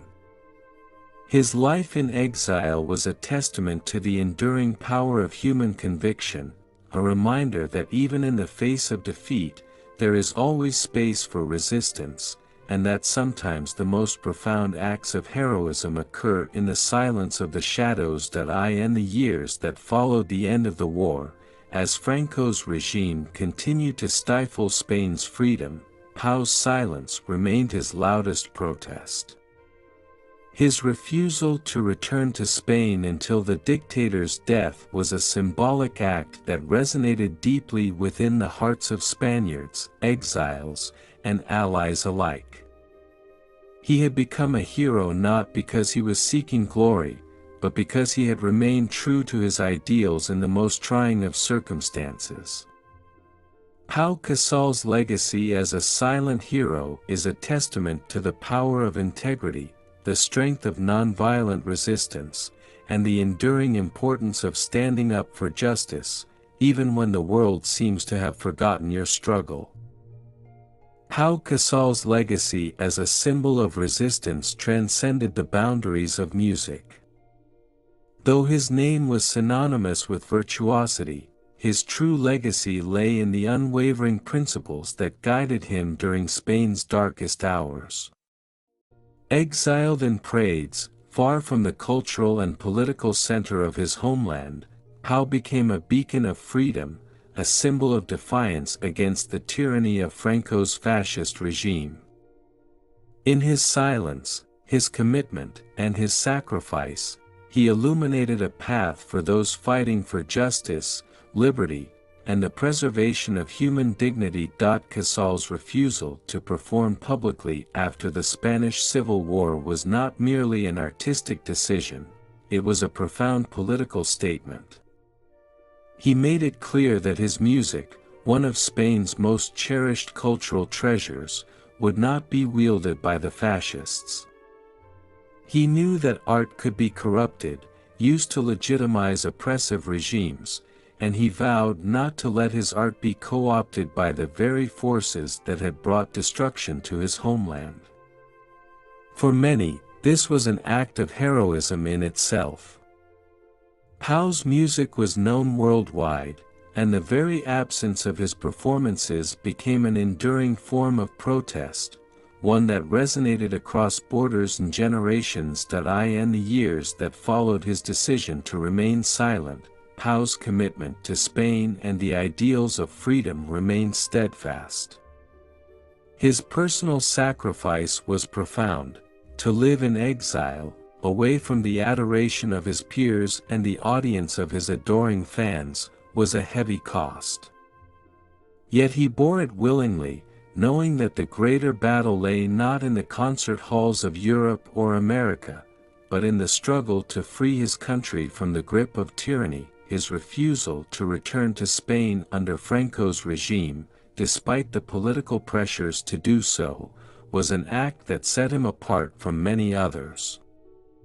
Pau knew that to return would be to acknowledge the legitimacy of Franco's rule, a concession he could not make. In his exile, Pau became a symbol of the unwavering commitment to democratic ideals, to the belief that freedom and human dignity must never be sacrificed.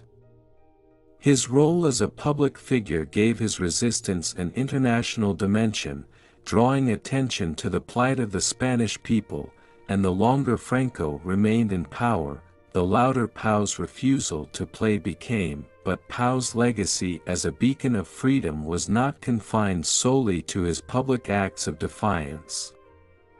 His quiet but deeply impactful involvement in supporting the Republican cause through his financial aid to refugees, his covert assistance to the resistance, and his role in providing moral support to those struggling under fascism further solidified his position as a symbol of resistance. Pau was a man of action, not words. He chose to help through tangible means, supporting families and individuals displaced by war, protecting those who were targeted by the Gestapo, and becoming an integral part of the underground network that kept hope alive during the darkest days of occupation. To those in exile, Pau Casals was not merely a musician, he was a reminder that their struggle for justice was not forgotten. His music, even when silent to the outside world, continued to serve as a lifeline. It was through his influence, his unwavering commitment, and his ability to use his platform to raise awareness that many of the Spanish exiles found hope. Casals gave them the courage to continue fighting, whether in the streets or through their art, and he embodied the idea that resistance could take many forms, often in the most silent and unassuming ways. His legacy is also deeply tied to the idea of cultural preservation.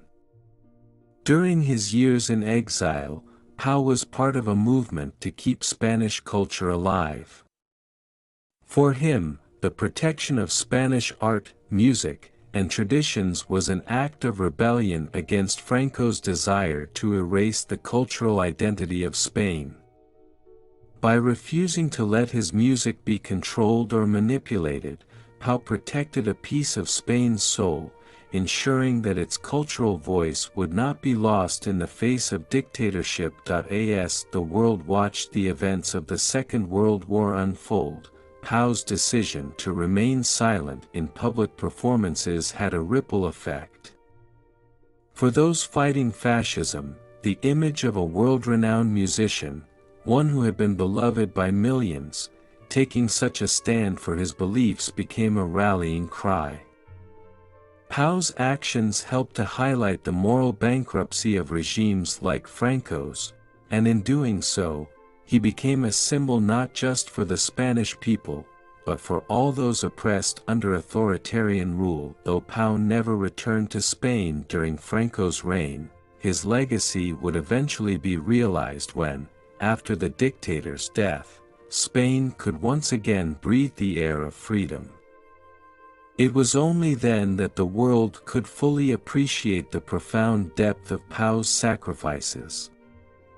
In the aftermath of Franco's regime, Spain's cultural renaissance would owe much to the endurance of its exiles, and Pau Casals would be remembered not just as a musician, but as a defender of freedom, a tireless advocate for human rights, and a beacon of hope for those who had fought so long in the shadows.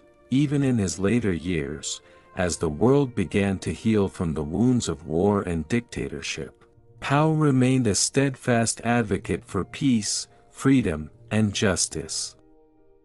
His contributions to the cause of liberty were not only felt in Spain but throughout the world. As a musician, Pau Casals elevated the human spirit. As a man of principle, he embodied the fight for freedom.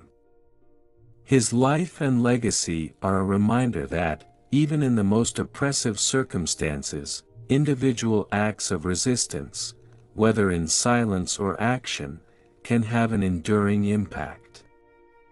Pau Casals, through his unwavering stand against tyranny and his commitment to preserving the ideals of freedom, will forever be remembered as a beacon of hope, a symbol of resistance, and a hero for the ages.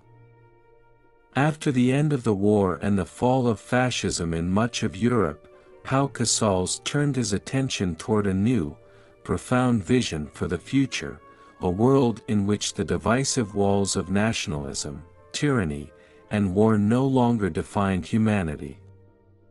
His post-war humanitarian efforts, deeply rooted in his belief in the fundamental unity of mankind, were a testament to his unwavering commitment to peace and freedom. His dream of a world without borders was not merely an idealistic vision, but a moral call to action, one that transcended the wounds of war and sought to heal the divisions that had torn the world apart. In the years following the Second World War, as Europe slowly began to recover from the horrors of conflict, Pau saw an opportunity to champion the values of international unity and solidarity. For Pau, Music had always been a universal language that transcended borders, and he used his position and his influence to call for a future where nations work together for the common good. His dream of a world without borders was shaped not only by his own personal experiences, especially the exiles, the refugees, and the many lives disrupted by war, but by his deep moral convictions that humanity could rise above its differences and build a lasting peace. In this period, Pau's efforts became more focused on the plight of those who had suffered the most during the war, the displaced, the oppressed, and the exiled. Pau had witnessed the destruction of Spain at the hands of Franco's regime, the suffering of his fellow Republicans, and the displacement of countless families. These experiences shaped his humanitarian work, driving him to advocate for the protection and rights of refugees, particularly those from Spain who had been forced into exile. He used his platform to speak out for the rights of the stateless, the displaced, and the forgotten, believing that a peaceful world could only emerge if human dignity and equality were protected across all nations. Casals also believed deeply in the role that culture and the arts could play in bridging gaps between nations and fostering international understanding. As a musician who had lived through years of exile and silence, he understood how important it was to preserve the cultural identities that were often crushed under the weight of political regimes. In the post-war years, Pau sought to revive and protect cultural heritage not only for Spain but for the world, seeing music as a central pillar of human connection. His performances, though rare, were not just acts of artistry, they were acts of defiance against the forces that sought to suppress culture and individuality. They were opportunities to bring people together, to show the world that beauty, harmony, and creativity could survive even in the darkest times. One of the most profound aspects of Pau's post-war vision was his belief in the necessity of international cooperation. He saw the failures of the past, particularly the rise of fascism and the catastrophic impact of the war, as a reminder that the nations of the world must set aside their differences and work toward the greater good. He became involved in various humanitarian efforts, collaborating with organizations that sought to rebuild war-torn Europe, help refugees, and promote peace. Pau saw these efforts as essential to the creation of a world without borders, where human compassion and cooperation replaced the conflict and division that had ravaged nations. Through his work with the United Nations and various cultural initiatives, Pau sought to promote the idea of global unity, believing that the world's future could be shaped by common understanding and shared values. His efforts were not only directed toward alleviating the suffering caused by the war, but also focused on preventing future conflict. Pau was an advocate for diplomacy, dialogue, and the recognition of universal human rights. He called for the establishment of a world where peace was not just the absence of war, but a positive force that would bring nations together to work toward a common future. Yet, even as he engaged in these humanitarian efforts, Pau remained deeply mindful of the ongoing struggles in Spain. Despite the Allied victory in the defeat of fascism in much of Europe, Franco's regime persisted, leaving Pau's dream of a free Spain unfulfilled. However, his commitment to the idea of a world without borders, a world where the people of Spain could once again be free, never wavered. He continued to speak out against the dictatorship, using his voice to draw attention to the plight of the Spanish people. Pau's vision for a peaceful world was inextricably linked to his belief in Spain's eventual liberation from tyranny. Pau Casal's post-war humanitarian efforts were also deeply influenced by his personal experience of exile.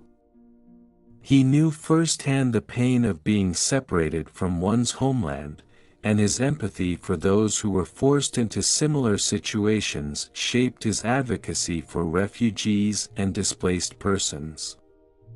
Pau worked tirelessly to support these communities, not just through his fame, but through direct action, raising funds, organizing aid, and giving his time and energy to causes that sought to alleviate the suffering of the most vulnerable. His commitment to the idea of a world without borders was also deeply personal. He had experienced the devastation of being cut off from his home, and he worked for a future where no one would have to endure such a fate again. As he approached the later years of his life, Pau remained dedicated to his dream of a world where peace, human rights, and cultural preservation were at the forefront of global priorities. His humanitarian efforts were not fleeting gestures, they were part of a larger vision, one that sought to heal the scars of war and to create a future where borders were no longer dividing forces, but where humanity was united in a common pursuit of freedom and dignity. While Pau Casal's work as a musician would always remain a vital part of his identity, his legacy as a humanitarian, a peacemaker, and a champion of a world without borders would become just as significant. He showed the world that music could be more than a form of artistic expression, it could be a call to action, a vehicle for change, and a bridge between cultures. Pau Casals believed that through collective effort, through empathy, and through the strength of shared ideals, the world could one day become the place of peace and unity that he envisioned, a world where no one would be exiled, no one would be oppressed, and no one would ever have to live in a world divided by the borders of war.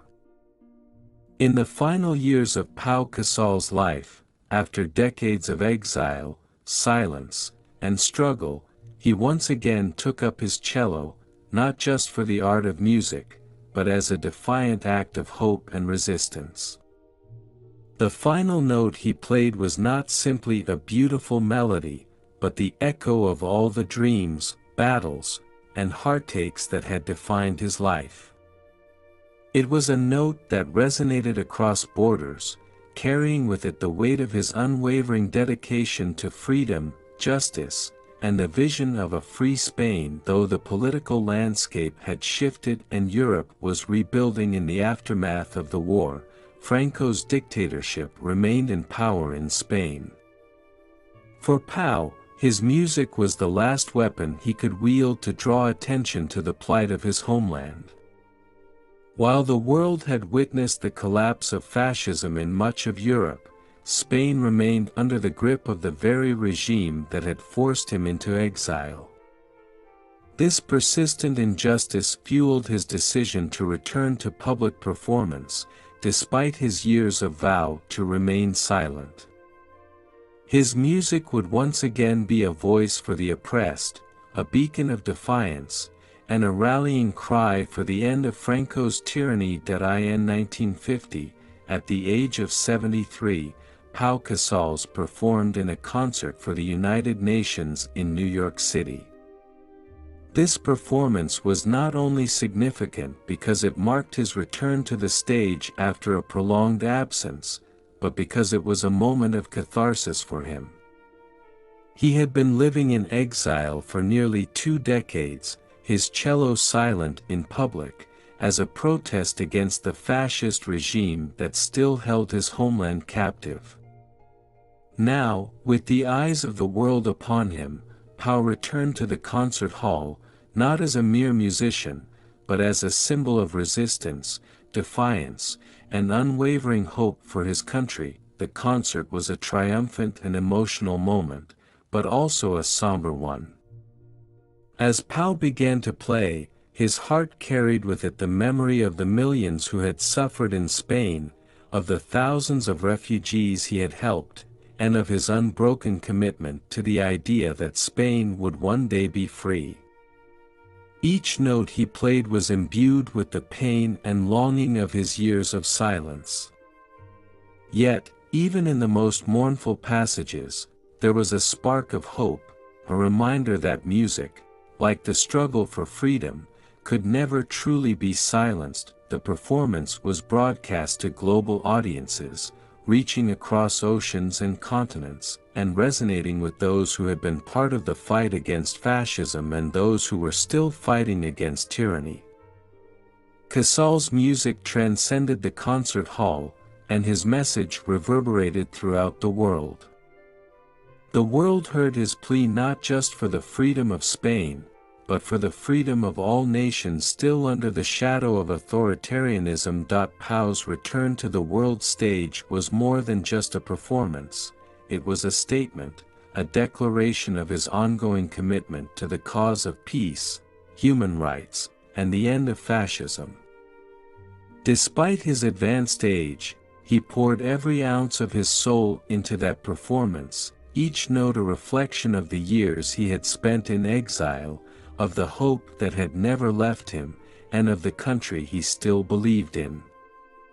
It was as if, through his music, he was reminding the world that the fight was far from over and that Spain, his Spain, deserved the same freedoms that the rest of Europe had found. Casals had always believed that music was more than just sound, it was a force for change, a way to heal the deepest wounds of the soul, and a means to communicate truths that words alone could never express. And so, as he played for a global audience, he used his art to bridge the gap between those who had suffered and those who had yet to realize the true cost of injustice. His music was a call to action, a call for the world to remember Spain's struggle and to act in solidarity with its people. For Pau, the return to music was not just a personal triumph, it was a continuation of the work he had started long before his exile. His performance was, in many ways, a final note in his ongoing protest against the regime that had stolen his country's freedom. It was a declaration that the fight for a free Spain was not over, and it was a plea to the world not to forget the cause. In that moment, Pau Casals stood not only as a musician, but as a symbol of the enduring struggle for justice that in the years that followed, Pau would continue to speak out for a free Spain, using his position in the international community to bring attention to the country's plight. Though he would never live to see Franco's regime fall, his music, and his unwavering dedication to his homeland, left an indelible mark on the world. His last performance, his last note, would resonate in the hearts of those who had known the power of music to unite, to heal, and to inspire. Pau Casals may have passed from this world, but the sound of his cello, the sound of defiance, the sound of hope, and the sound of the unyielding fight for freedom, remained. Through his final performance, he made it clear that, while borders may divide nations, music had the power to transcend them. And in his heart, there was always the hope that Spain, like his music, would one day be free.